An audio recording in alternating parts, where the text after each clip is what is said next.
अस्सलामुअलैकुम। अल्लाहुम्मा सल्लि अला मुहम्मदिन व अला आलि मुहम्मदिन व बारिक व सल्लिम अलैहि। तमाम स्टूडेंट्स को एक मरतबा फिर अपने इस channel study with Nasrullah Khan में खुश आमदीद कहता हूँ। Contract account advance accounting Suhail Afzal की बुक से हमारे सवाल चल रहे हैं और इस सिलसिले में आज इंशाल्लाह हम क्वेश्चन नंबर 9 जो है वो हम कवर करेंगे। तो लास्ट लेक्चर्स जितने भी मेरे स्टूडेंट्स हैं जो ऑनलाइन मुझे देख रहे हैं, तो उनसे ये रिक्वेस्ट करूँगा कि अगर वो आप बिल्कुल नए हैं और मेरे चैनल पे पहली दफ़ा आएँ तो ज़रूर मेरे चैनल को आप सब्सक्राइब करें, लाइक करें और मेरी पिछली वीडियोस जो इंट्रोडक्टरी है ख़ास तौर पे कॉन्ट्रैक्ट अकाउंट वो ज़रूर देखें ताकि आपको अगले सवाल जो हैं बड़ी आसानी से समझ आ सकें। तो हम स्टार्ट करते हैं जी। क्वेश्चन नंबर 9 सुहेल अफजल की बुक है और ये पेपर पॉइंट ऑफ व्यू से बहुत ही अहम सवाल है। कई दफ़ा ये पेपर में आ भी चुका है। मैं थोड़ा सा क्वेश्चन रीड कर दूं कि firm of building contractors begin to trade on 1 April 2009। तो अगर आप शुरू से अगर सवाल देख रहे हैं तो आप उसमें ये देखेंगे तो सारे कॉन्ट्रैक्ट जनवरी में शुरू हुए और ये पहली मरतबा अप्रैल 2000 यानी कि दरमियान में ये इंटरवीन में ये कॉन्ट्रैक्ट स्टार्ट हो रहा है। तो ये भी ज़रा जहन में रखिएगा। The following was the expenditure. तो कॉन्ट्रैक्ट के सवाल में अभी तक हमने ऐसा एक्सपेंडिचर को कोई खास ट्रीट नहीं किया, तो इसमें भी फिलहाल इसको हम इग्नोर करेंगे। अब वो आइटम्स जो कॉन्ट्रैक्ट पे लग रही हैं, लाइक इसमें मटेरियल है, प्लांट है, वेजेस हैं, अदर एक्सपेंसेस हैं, ये सारे हम इसको डेबिट करेंगे। कैश रिसीव जो हमें हुआ 31 मार्च। अब जरा ख्याल रखिएगा जो मैंने कहा था स्टार्ट में कि 1 अप्रैल 2009 कॉन्ट्रैक्ट शुरू हुआ और 31 मार्च 2010, तो ये जो पीरियड है एक साल का जो हमारा फाइनेंशियल ईयर है वो इस तरीके से पूरा हो जाता है। तो जो कैश प्राइस है वो 1,28,000 है। Being 80% of the work certified, और ये वर्क सर्टिफाइड का 80% है, तो इसका 100/80 जो हम फार्मूला बनाते हैं, क्योंकि वर्क सर्टिफाइड इज 100% अमाउंट, तो आपने वो उसको पूरा करना है। फिर एक और अहम लाइन यहाँ पे आ रही है और ये नई आइटम पहली दफा आ रही है कि of the plant and material charge to the contract. Plant जिसकी कॉस्ट है 3,000 और मटेरियल जिसकी कॉस्ट है 2,000, ये लॉस्ट हो रहे हैं। तो इसको अब हम जो आप इंट्रोडक्शन मेरा लेक्चर देखेंगे इंट्रोडक्शन कॉन्ट्रैक्ट का, तो उसमें मैंने इसमें बकायदा एक परफॉर्मे के अंदर इसकी डिटेल के साथ उसको बताया हुआ है। और इसके बाद 31 मार्च को ही हमारा एक प्लांट है 2000 का वो रिटर्न हुआ और इसके बाद वर्क अनसर्टिफाइड। इसके बाद क्लोजिंग मटेरियल हमें गिवन है। डेप्रिसिएशन आपने चार्ज करनी है 15%। यहाँ पे एक छोटा सा पॉइंट है जो इसमें हिडन भी होगा, तो आगे चल के मैं वीडियोस में बताऊंगा कि इसका आपने वो जो हिडन पॉइंट है वो आपने कैसे प्रिज्यूम करना है और आपने खुद इसका कैसे पता लगाना है कि ये एंट्री भी होगी। और उसके बाद 2/3 प्रॉफिट जो है आपको रिसीव्ड हुआ, वो तो एज पर रिकॉर्ड हमारा हो रहा है। जो रिक्वायरमेंट है जी, कॉन्ट्रैक्ट अकाउंट हम बनाएंगे, कॉन्ट्रैक्टी अकाउंट और फिर बैलेंस शीट हमसे रिक्वायर्ड की गई है। तो लेट्स स्टार्ट आवर लेक्चर। हम शुरू करते हैं कि किस तरीके से इसे सॉल्व करेंगे।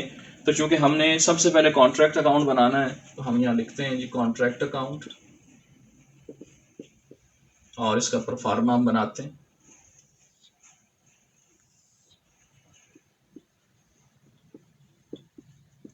हर वो आइटम जो आपके पास कॉन्ट्रैक्ट पे लग रही है आप उसको डेबिट करते जाएंगे।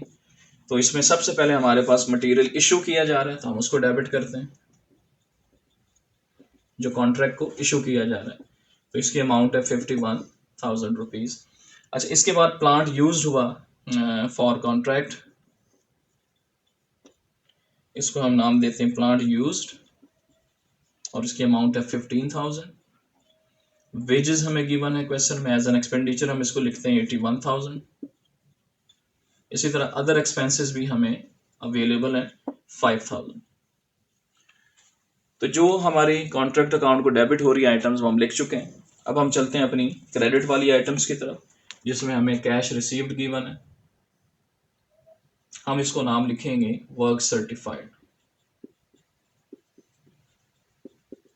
तो जो हमें कैश रिसीव्ड गिवन है जिसकी अमाउंट है 1,28,000, इसको हम 100 से मल्टीप्लाई करेंगे, डिवाइड 80 पे करेंगे, क्योंकि जो कैश रिसीव्ड की अमाउंट जो क्वेश्चन में गिवन है वो 80% होती है वर्क सर्टिफाइड का। तो हमेशा वर्क सर्टिफाइड चूंकि 100% अमाउंट है तो आप उसको 100 से मल्टीप्लाई करें और डिवाइड कर दें कि कैश रिसीव्ड की क्या परसेंटेज है। तो वो 80 थी तो 100/80 किया तो 1,60,000 हमें वर्क सर्टिफाइड मिल गया। अच्छा, फिर इसने सवाल में प्लांट लॉस्ट की आइटम बताई हुई है जो कि 3,000 है। इसी तरीके से हमें मटेरियल लॉस्ट की आइटम बताई हुई है और इसकी अमाउंट 2,500 है। प्लांट का कुछ हिस्सा क्वेश्चन में रिटर्न के तौर पे भी कहा गया है, उसकी अमाउंट है 2000। अब यहाँ पे हम थोड़ा सा वेट करते हैं, क्योंकि इस सवाल के अंदर उसने डेप्रिसिएशन की अमाउंट भी कही हुई है, तो वो हिस्सा प्लांट का आप जरा डेबिट साइड पे आके देखें। जो मैं आपको हिडन पॉइंट बता रहा था वो ये है कि प्लांट जो हम इंस्टॉल कर रहे हैं, जो इस कॉन्ट्रैक्ट पे प्लांट लग रहा है, उसकी अमाउंट है 15,000 रुपीज। अब इस 15,000 में जो लॉस्ट हुआ प्लांट वो 3,000 का हुआ, और जो रिटर्न हुआ वो 2,000 का हुआ। तो 3,000 and 2,000 is equal to 5,000। Total plant था 15,000। तो जब ये 5,000 निकल जाता है तो जो रिमेनिंग प्लांट रह गया, इस पूरे सवाल में इसका कोई जिक्र नहीं मिलता। तो ये वो हिडन आइटम है जो आपको खुद याद रखनी है और समझनी है। तो वो हम उसको क्लोजिंग प्लांट के तौर पे यहाँ शो करवाएंगे, और ये आपको याद रहनी चाहिए। तो 15 में से जब हम ये निकालते हैं 5,000 तो इक्वल 10,000। यहाँ मैं थोड़ा सा एक हिंट दे दूं कि 15,000 ओरिजिनल प्लांट, 3,000 जो हमारा लॉस्ट हुआ, 2,000 जो रिटर्न हुआ। अब आके जो डेप्रिसिएशन 15% कही हुई है, अब डेप्रिसिएशन उस हिस्से पे निकलती है जो आपके पास एट द टाइम मौजूद है। हमारे पास इस वक्त जो प्लांट रिटर्न हुआ, चूंकि ये भी हमारे पास है, इस पे भी हम डेप्रिसिएशन कैलकुलेट करेंगे। और जो क्लोजिंग बच गया, जो हिडन पॉइंट था जो मैं बता रहा था, उस पे भी डेप्रिसिएशन कैलकुलेट करेंगे। तो हम यहाँ पे लेस करते हैं डेप्रिसिएशन, और इस पे 15% जब हम लेते हैं तो ये 2000 का 15% 300। हम जब लेस करेंगे तो अमाउंट 1700 आगे। इसी तरीके से जो क्लोजिंग प्लांट है, जब हम इस पे डेप्रिसिएशन लेस करेंगे तो 10,000 का 15% 1500 हुआ, और जब हमने ये माइनस किया तो 8500। तो ये बड़ी अहम इस सवाल की आप ये कह लें कि जो लाइफ है वो इसी एंट्री के अंदर पुशित है। अच्छा, फिर इसके बाद स्टूडेंट हमारे पास वर्क अनसर्टिफाइड दिया हुआ है, हमने इसको यहाँ पे लिखा, और इसकी अमाउंट है 1000। और लास्ट पे जो मटेरियल ऑन हैंड हमारे पास रह गया है जो कि 2300 का है, वो हमने लिख दिया। तो ऑलमोस्ट हम सारी आइटम्स यहाँ कॉन्ट्रैक्ट अकाउंट के लिख चुके हैं। अब हम अपने क्लोजिंग की तरफ जाते हैं। अब हमने इसका टोटल किया, और इस सब का डेबिट साइड का टोटल हमारे पास आता है 1,79,000। इस 1,79,000 में से जो आइटम्स आपको डेबिट के गिवन है, हम इन सबको माइनस करते हैं तो 2,700 हमारा बैलेंस जो कि एस्टिमेटेड प्रॉफिट है ये आ गया। इसी बैलेंस को हम यहाँ ब्रॉड डाउन करते हैं 2,700, और हम वर्किंग पे जाते हैं अपनी एस्टिमेटेड प्रॉफिट जो कि है 2,700। हम इससे निकालेंगे क्रेडिटेड प्रॉफिट, और ये स्टूडेंट्स को अब ऑलमोस्ट आइडिया हो गया होगा ये कैसे निकलता है। तो 2,700 को हम मल्टीप्लाई करेंगे 2/3 से, जो कि फिक्स्ड है, हमने लेना ही 2/3 होता है, और into cash received. Cash receive था 1,28,000 डिवाइडेड बाय वर्क सर्टिफाइड जो कि हम निकाल चुके हैं पहला 1,60,000। तो आप जब इस पूरे को हल कर लें तो आंसर आ जाता है 14,400। जो आप बुक से जो आंसर टैली करते हैं प्रॉफिट एंड लॉस, वो आपका यही है, क्रेडिटेड प्रॉफिट। इसको हम यहाँ पे शो कराएंगे प्रॉफिट एंड लॉस अकाउंट के नाम से 14,400, और हम इसका बैलेंस करते हैं 2,700 ये वाला, और इसमें से 14,400 लेस करें तो 12,600 which will be our profit carry forward, जो हम आगे वर्क इन प्रोग्रेस के अंदर लेकर जाएंगे। तो स्टूडेंट ये है जी हमारे पास मुकम्मल क्वेश्चन नंबर 9 का जो सोल्यूशन था ये मैंने आपके सामने कर दिया, और अभी मजीद इसमें आइटम्स बाकी हैं, तो स्टूडेंट्स इसको बड़ी आसानी से नोट कर सकते हैं। और इसके बाद जो इसकी दूसरी रिक्वायरमेंट है जिसके अंदर इसका कॉन्ट्रैक्टी अकाउंट मांगा गया, अब हम उसकी तरफ मूव करते हैं। आपने क्वेश्चन को हल करने के लिए सबसे पहले उसके रिक्वायरमेंट ज़रूर नोट कर लेनी है कि क्या क्या डिमांड किया जा रहा है, और उसके बाद आगाज़ में सबसे पहले कॉन्ट्रैक्ट अकाउंट चूँकि वो मैंडेटरी होता है वो डिमांड की जाती है, और कॉन्ट्रैक्ट अकाउंट के बाद फिर मुख्तलिफ अकाउंट्स हैं जिसके अंदर वर्क इन प्रोग्रेस अकाउंट है जो आपको बनाना ही पड़ता है क्योंकि अगर आप बैलेंस शीट बना रहे हैं, और कॉन्ट्रैक्टी अकाउंट है। तो कॉन्ट्रैक्टी अकाउंट के भी बाकायदा चूँकि नंबर होते हैं आपके 20 मार्क्स का जो क्वेश्चन है, तो कॉन्ट्रैक्टी अकाउंट के भी ऑलमोस्ट 3 to 4 नंबर्स हैं, तो लिहाजा बनाना ज़रूरी है। कॉन्ट्रैक्टी अकाउंट में सिर्फ एक सिंगल एंट्री होती है, आप लेजर इसके बना लें, और वो सिंगल एंट्री है जितना भी आपको कैश रिसीव्ड हुआ है आप क्रेडिट करें। इसकी अमाउंट बनती है 1,28,000, और इसी का आप बैलेंस कर लें 1,28,000, और यही हमारा बैलेंस आ गया कैरी डाउन। तो दो स्टूडेंट्स, ये हमारे पास कॉन्ट्रैक्टी अकाउंट है। अब हमारे पास चूंकि हमने बैलेंस शीट भी बनानी है तो एक वर्क इन प्रोग्रेस अकाउंट हम बना लेते हैं। तो वर्क इन प्रोग्रेस अकाउंट के लिए हम जानते हैं कि हमने जो वर्क सर्टिफाइड है हम उसकी अमाउंट यहाँ लिखेंगे। वर्क सर्टिफाइड की अमाउंट 1,60,000 है। वर्क अनसर्टिफाइड की अमाउंट हम लिखेंगे जिसकी अमाउंट 1,000 है।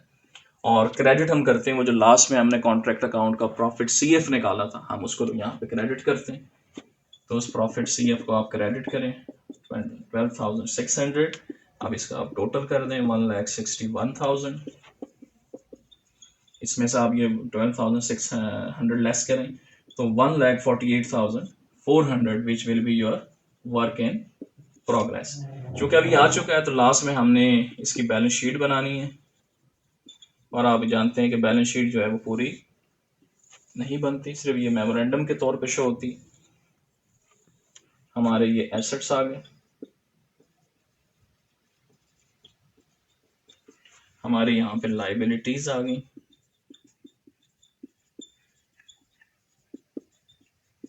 तो सबसे पहले जो हमारे पास मटेरियल जो क्लोजिंग रह गया हम उसको वहां पे शो कराते हैं। मटेरियल ऑन हैंड जो क्लोजिंग था 2,300। इसी तरीके से जो हमारे पास प्लांट जो टोटल मौजूद था जो हमने कॉन्ट्रैक्ट अकाउंट में लिखा जिसके अंदर हमारे पास 10,000 का जो हमने क्लोजिंग निकाला था और 2,000 का जो हमारे पास रिटर्न हुआ था। तो टोटल हमारे पास 12,000 है क्योंकि 15,000 का टोटल प्लांट है। हम यहाँ शो टोटल 15,000 कराएंगे और हम इसमें से लेस कर देते हैं जो हिस्सा लॉस्ट हुआ वो 3,000 का हुआ और फिर मजीद हम लेस कर देते हैं जो हमने डेप्रिसिएशन निकाली जिसमें 1,501 थी और 301 थी।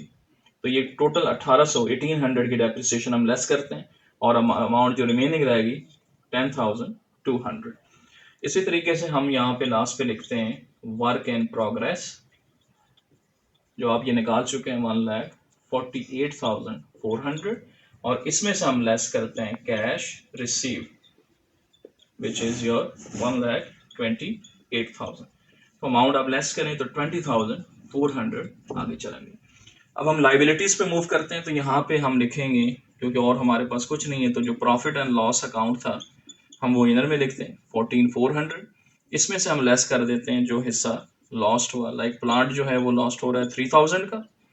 इसी तरीके से जो मटेरियल जो हमारा हिस्सा लॉस्ट हुआ वो था 2,500। जब हम इसको लेस करेंगे तो 8,900 की अमाउंट आगे चलेगी और इसका मैंने आपको बताया था कि हम एट द एंड टोटल नहीं करते। तो ये है जी स्टूडेंट्स हमारे पास इस सवाल का मुकम्मल सोल्यूशन जिसके अंदर हमने कॉन्ट्रैक्ट अकाउंट बनाया, जिसके अंदर हमने वर्क इन प्रोग्रेस, कॉन्ट्रैक्टी अकाउंट और लास्ट पे बैलेंस शीट और इस तरीके से ये सवाल पूरा हुआ। तो उम्मीद करता हूँ आसान तरीके से मैंने समझाया, आप तक मेरी बात पहुंची होगी। अगर आपको मेरी वीडियो पसंद आ रही है तो ज़रूर इसको लाइक करें, अपने दोस्तों के साथ शेयर करें और अगर आप मेरे चैनल पे नए हैं तो ज़रूर सब्सक्राइब करें। इंशाल्लाह अगली वीडियोस तक के लिए अल्लाह हाफिज़।